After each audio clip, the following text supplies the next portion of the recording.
اللہ جانتا ہے یا وہ شخص کہ وہ آنسو کتنے تکلیف دہ ہوتے ہیں جو باہر ٹپکنے کے بجائے اندر گرتے ہیں۔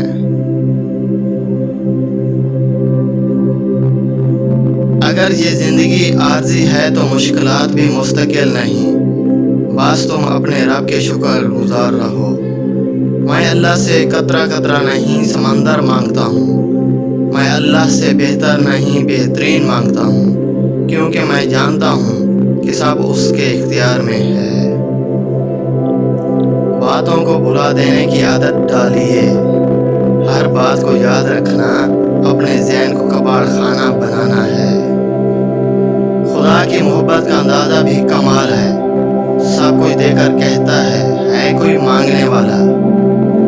ہم اتنا زور اپنے آپ کو درست کرنے میں نہیں لگاتے جتنا زور دوسروں کو اپنے سے زیادہ غلط ثابت کرنے میں لگاتے ہیں۔ چھوٹے چھوٹے شکووں سے بڑے بڑے رشتے کمزور ہو جاتے ہیں۔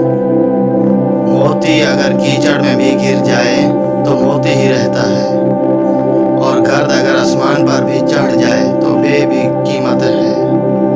اپنے آپ کو اور دوسروں کو دھوکے میں رکھنے سے بہتر ہے کہ رشتے اس حد تک رکھو جہاں تمہیں بار بار صفائی نہ دینا پڑے۔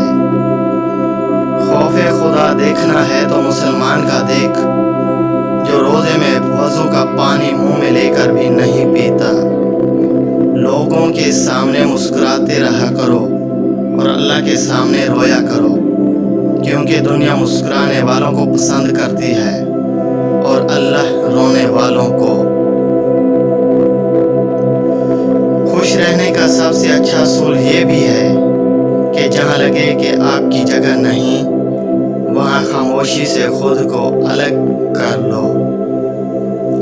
اپنے غموں اور پریشانیوں کو سینے میں دفن کر دو۔